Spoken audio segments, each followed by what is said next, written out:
வணக்கம் மக்களே. நாம இந்த ஆரோக்கியமான எச்சரிக்கை பதிவில் புற்றுநோய்க்கான ஆரம்ப கட்ட பொதுவான ஒரு சில அறிகுறிகளை பற்றி நம்ம விளக்கமாக பார்க்க போகிறோம். இந்த அறிகுறிகள் தென்படும் பொழுதே நீங்கள் மருத்துவரை அணுகி சிகிச்சை பெற்றுக்கூட நலமடைந்து கொள்ளலாம். அதுக்காக தான் இந்த பதிவு.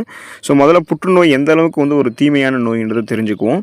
உலக அளவில் ஏற்படக்கூடிய இறப்புகளுக்கான காரணங்களினுடைய பட்டியலில் முக்கிய இடத்தை கொண்டிருக்கிறது புற்றுநோய் தான். ஃபார் எக்ஸாம்பிள் 2020ஆம் ஆண்டில் 10 மில்லியனுக்கும் அதிகமான நபர்கள் புற்றுநோய் காரணமாக இருந்திருக்காங்க. அதிலும் மார்பகம், நுரையீரல், பெருங்குடல், விந்துப்பை இது எல்லாமே பார்த்தீங்கன்னா பெரும்பாலான நபர்களை தாக்கக்கூடிய புற்றுநோய் வகைகளாக இருந்திருக்கு. புற்றுநோய் சிகிச்சையில் நமக்கு முக்கிய தடையாக இருக்கிறது என்னன்னா புற்றுநோய் கண்டறிதல் தான். அதாவது புற்றுநோய் செல்கள் இருக்கிறது தாமதமாக கண்டுபிடிக்கப்பட்டுச்சு அப்படின்னா அதனுடைய சிகிச்சையிலுமே தாமதம் ஏற்படும். இதன் காரணமாக அந்த சிகிச்சைக்கு அப்பாற்பட்ட வளர்ச்சியை புற்றுநோய் செல்கள் அடைந்துவிடும். புற்றுநோயை நம்ம ஆரம்ப கட்டத்திலேயே கண்டுபிடிக்கிறது மிக மிக முக்கியமான ஒன்று. ஒரு சில பொதுவான அறிகுறிகள் நம்ம வைத்து புற்றுநோய் நமக்கு ஏற்பட்டிருக்கின்றதை செக் பண்ணிக்கலாம். உடனே நம்ம நன்மை அடைந்து கொள்ளலாம். அதாவது சிகிச்சை பெற்றுக்கொண்டு நலமடைந்து கொள்ளலாம். அந்த அறிகுறிகளை பற்றி விளக்கமாக பார்ப்போம். அதை பற்றி பார்க்குறதுக்கு முன்னாடி இந்த வீடியோவுக்கு மட்டும் ஒரு லைக்கை கொடுத்துட்டு இந்த தகவலை உங்களுக்கு தெரிஞ்சவங்களுக்கும் ஷேர் பண்ணிவிடுங்க. ஏன்னா இது அவங்களுக்கும் பயனுள்ளதாக இருக்கக்கூடிய ஒரு ஆரோக்கியமான பதிவு தான். இது போன்ற அப்டேட்ஸ்களை நீங்கள் தொடர்ந்து பார்க்குறதுக்கு நம்மளுடைய ஹெல்த் நியூஸ் தமிழ் சேனலை மறக்காமல் சப்ஸ்கிரைப் பண்ணி வச்சுக்கோங்க. பக்கத்தில் இருக்கக்கூடிய பெல் பட்டனையும் கிளிக் பண்ணி ஆல் அப்படின்ற ஆப்ஷனையும் செட் பண்ணி வச்சுக்கிட்டீங்க அப்படின்னா நாங்கள் போடக்கூடிய எல்லா அப்டேட்ஸும் உங்களுக்கு நோட்டிஃபிகேஷன் அடிக்கடி சேரும். சரிவாங்க மக்களே, இப்போ வீடியோக்குள்ளே போயிடலாம். உங்களுடைய உடல் எடை எந்த விதமான எடை குறைப்பு நடவடிக்கையும் இல்லாமல் குறையதா பாருங்கள். அந்த மாதிரி உடல் எடை குறைதல் இருக்குது அப்படின்னா அது புற்றுநோய்க்கான ஆரம்ப கட்ட அறிகுறியாக பார்க்கப்படுதுன்னு நீங்கள் தெரிஞ்சுக்கோங்க. உங்களுடைய உடல் எடையானது வழக்கத்திற்கு மாறாக மிகவும் வேகமாக குறைவதை உங்களால் பார்க்க முடியும். அதுவும் நீங்கள் எந்த விதமான எடை குறைப்பு நடவடிக்கைகளையும் மேற்கொள்ளாமல் இருக்கும் பொழுது இந்த உடல் எடை குறையக்கூடிய நிகழ்வானது நடக்கும். இந்த மாதிரியான அறிகுறிகளை நீங்கள் சந்திக்கும் போது எச்சரிக்கையாக இருக்கணும். இது கணையம், வயிறு, உணவு குழாய் அல்லது நுரையீரல் போன்ற பகுதிகளில் புற்றுநோய் உருவாவதற்கான அறிகுறியாக கூட இருக்கலாம். அதனால் உங்களுடைய உடல் எடை குறைதல் உங்களுக்கு இருக்குது, நீங்கள் வெயிட் லாஸ் பண்ணுறதுக்கான எந்த விதமான நடவடிக்கையும் மேற்கொள்ளாமல் போதே உங்களுடைய வெயிட் குறையுது அப்படின்னா நீங்கள் கவனமாக இருக்கணும். சில பேர் என்ன நினைப்பாங்க, நம்மளே வெயிட் லாஸ் பண்ணணும்னு நினச்சோம், ஆனால் நமக்கு வெயிட் லாஸ் பண்ணுறதுக்கு முன்னாடி உடல் எடை குறையுதே அது நல்லதுன்னு நினச்சிக்குவாங்க. அப்படி கிடையாதுங்க. நீங்கள் எஃபர்ட் போடாமலே வெயிட் குறையுதுன்னா அது ஒரு தீமையான ஒரு நோய் உங்களுக்கு வரப்போகுதுன்றது அர்த்தம். அதனால் அது புற்றுநோய்க்கான அறிகுறியாக கூட இருக்கலாம். உடனே நீங்கள் மருத்துவ பரிசோதனை செய்து கொண்டு சிகிச்சை பெற்றுக்கொண்டு நலமடைந்து கொள்வது நல்லது. உடலில் வீக்கம் அல்லது கட்டி உங்களுக்கு ஏற்படுதா பாருங்கள். புற்றுநோயெல்லாம் இந்த மாதிரி வீக்கம் கட்டியோட தொடர்புடையதாக தான் இருக்கும். இப்போ உங்களுடைய உடலில் ஏதாவது ஒரு பகுதியில் வீக்கம் அல்லது கட்டி ஏற்பட்டுச்சுன்னா அதை நீங்கள் கண்டுகொள்ளாமல் விட்டுறாதீங்க. வயிறு, மார்பகம் போன்ற இடங்களில் புற்றுநோய் காரணமாக கூட கட்டிகள் ஏற்படலாம். எனவே இந்த மாதிரியான கட்டிகள் உங்களுக்கு நீண்ட நாட்களுக்கு இருந்துச்சுன்னா நீங்கள் உடனே மருத்துவரை அணுக வேண்டியது ரொம்ப ரொம்ப நல்லதுங்க. ஏன் அப்படின்னா புற்றுநோய் இந்த மாதிரி வீக்கமாகவோ அல்லது கட்டிகளாகவோ தான் கொஞ்சம் கொஞ்சமாக பரவ ஆரம்பிக்கும். இந்த மாதிரி வீக்கம் கட்டி இருக்கும்போது சில பேர் வெப்பம் காரணமாக நம்மளுடைய உடலில் கட்டிகள் ஏற்பட்டிருக்கு, சூட்டு கொப்புளங்கள் இருக்குன்ற மாதிரி நினச்சிக்குவாங்க. நீங்களாகவே ஒரு அசம்ஷனுக்கு போகாமல் நீங்கள் தீவிரமாக மருத்துவரை அணுகி ஒரு ஆலோசனை பெற்றுக்கொள்ளுங்கள். அதுதான் உங்களுக்கு நல்லது. அப்படி புற்றுநோய் இருக்கக்கூடிய பட்சத்தில் உடனே சிகிச்சை பெற்றுக்கொள்ளுங்கள், தாமதிக்காதீங்க.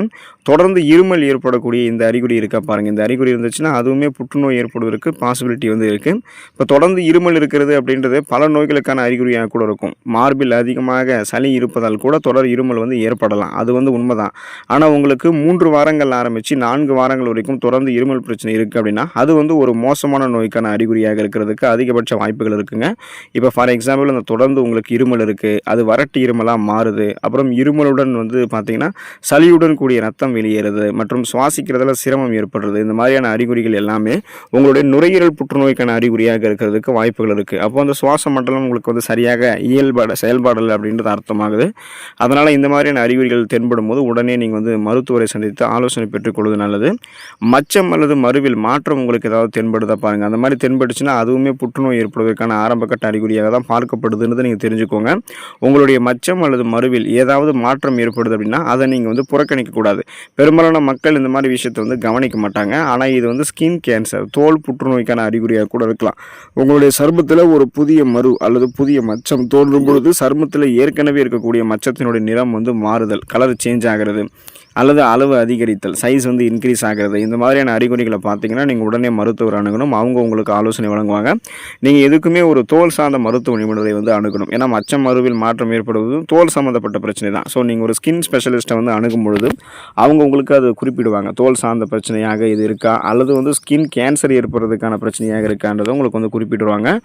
சிறுநீரில் ரத்தம் கலந்து வெளியேறுதல், இந்த அறிகுறிகள் உங்களுக்கு இருக்கா பாருங்கள். இந்த சிறுநீரில் ரத்தம் கலந்து வெளியேறுதல் அப்படின்ற அந்த அறிகுறி புற்றுநோய்க்கான ஆரம்ப கட்ட அறிகுறி அறிகுறியாக பார்க்கப்படுது. இது வந்து ஒரு கிரிட்டிக்கலான ஸ்டேஜ், அபாயகரமான நிலையை உங்களுக்கு வந்து குறிப்பிடுதுன்றது நீங்கள் தெரிஞ்சுக்கோங்க.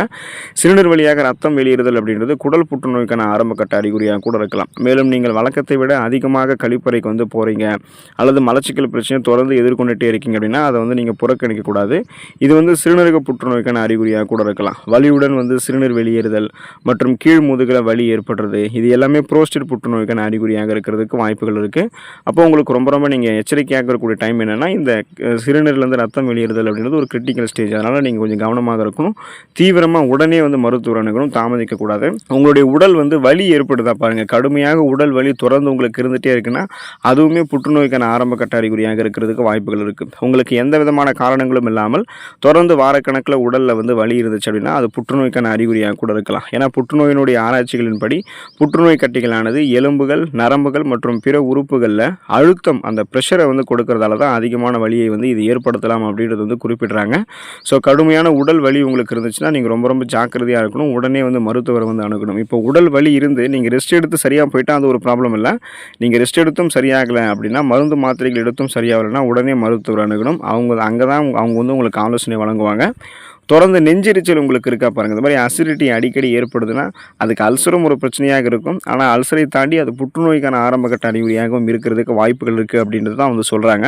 இப்போ நீங்கள் தொடர்ந்து மார்பில் எரிவது போன்ற உணர்வை உணர்ந்தீங்கன்னா சில சமயங்களில் அது புற்றுநோய்க்கான அறிகுறியாக கூட இருக்கலாம். வயிறு அல்லது தொண்டை புற்றுநோய்க்கான அறிகுறியாக இது இருக்கிறதுக்கு வாய்ப்புகள் இருக்குது. ஸோ அப்போ அந்த வயிறு, தொண்டை பகுதிகளில் புற்றுநோய் ஏற்படுதுன்றது வந்து பார்த்திங்கன்னா நம்ம உணவுகளை ஒழுங்காக சாப்பிட முடியாமல் ஒரு நிலையை வந்து ஏற்படுத்திடும். இதனால் ஊட்டச்சத்து பற்றாக்குறை நமக்கு ஏற்படும் போது பல்வேறு விதமான பக்க விளைவுகளும் ஏற்படும். அதனால் தொடர்ந்து நெஞ்செரிச்சல் உங்களுக்கு ஏற்படுதுன்னா உடனே கவனமாக மருத்துவரை அணுகி அது என்னன்றதை செக் பண்ணிக்கிட்டு தீவிர சிகிச்சைகளை மேற்கொண்டு நலம் பெறுவது நல்லது.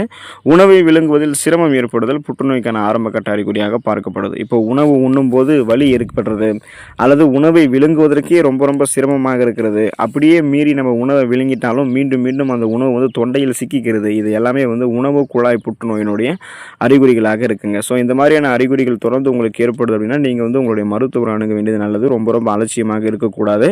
இரவில் அதிகம் வியர்த்தல், இந்த அறிகுறி உங்களுக்கு இருக்கா பாருங்க, இதுவுமே புற்றுநோய்க்கான ஆரம்பகட்ட அறிகுறியாக தான் பார்க்கப்படுதுன்றது நீங்கள் தெரிஞ்சுக்கோங்க. இரவில் வியர்ப்பது ஒரு சாதாரணமான விஷயம் அப்படின்னாலும் சில சமயங்களில் இது புற்றுநோய் ஏற்படுவதற்கான அறிகுறியாக கூட இருக்கலாம்.